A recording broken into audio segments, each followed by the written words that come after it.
And go on, yeah, you're only holding out for what you want. You no longer owe the strangers. It's enough, it's enough. Keep it up and go on, yeah, you're only holding out for what you want. I know that it's so frustrating. It's enough, it's enough. Hi, welcome back to another One Chart lesson. Today, Rex Orange County with Keep It Up is the song we're doing. It's a relatively straightforward song. I've put the bass line as well as the guitar chords down for you on your chart. So download that and let's get started. The bass line is played without a capo, obviously, because if you're a bass player, you don't really know what a capo is. That's not true, but you don't use a capo. And it's all tabbed out there. Now, the tab is the same for bass or guitar because the 4 strings on a bass are the same as your low 4 strings on a guitar. Most people know that. If you don't, now you do. But our bass line is this, starting on the, and there are different positions you can play these notes. So for example, the 6th fret on the D string, you can play that on the 1st fret of the G string, but I've put down the fingering that I think makes the most sense and gets you leaping around the fretboard less. So start there. Again, you can play that as an open string, but you don't need to.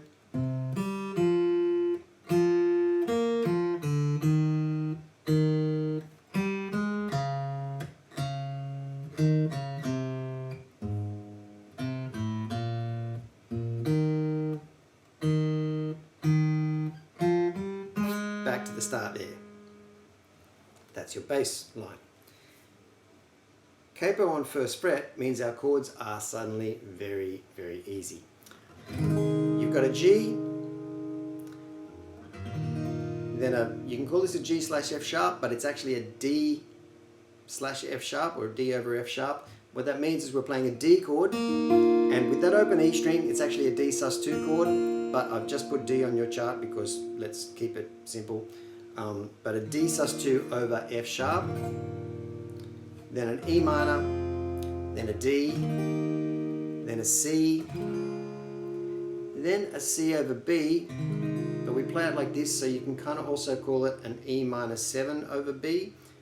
Basically, we don't strum this bottom E string, and we play an E minor 7 chord. Or you can also take your C and just walk that bass note down from the C to the B. Either way, serves the same purpose.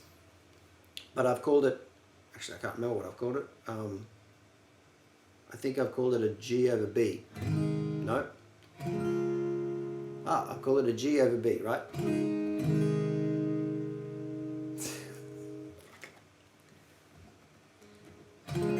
So then we have a C, then the bass note goes down to B. So you can call it a G over B because if you had your finger there, it would be a G, but if it's over a B, it means the B is the lowest note in the chord. A minor, D. Back to the start. That chord progression of 8 bars, 8 chords, goes 8 times. Then we get to the middle section. Now the middle section kind of breaks down, and it's A minor.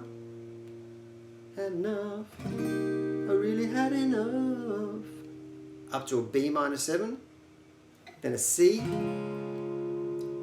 then a C sharp minor 7 flat 5, or a C sharp half diminished. But if those kind of chords freak you out and you don't want to try them, play an A7, almost as good. Last chord is the D, and then you're back into the other progression.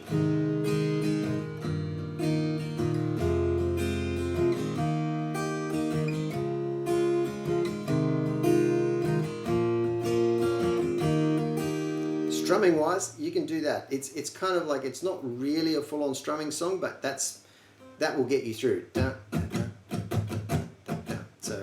down, down, up, down, down, up. But as long as you're in time, like I always say, you can strum anything you want. Let's just keep it in time.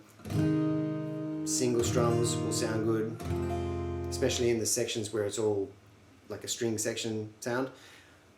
But mess around with it and have some fun. That's it. That's all there is to it. It's a good song, fun to play. The bass line is very catchy and will get inside your head. If you play that through enough times, you'll really enjoy kind of zipping through that. If you've got a loop pedal, you can have a bit of fun with it as well. So thank you for watching, and we'll see you here again soon.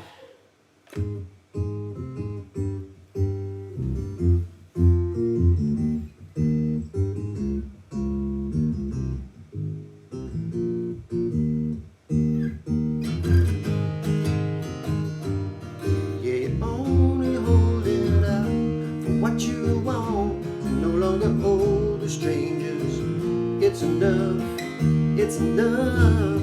Keep it up and go on. Yeah, you're only holding out for what you want. I know that it's so frustrating. It's enough, it's enough.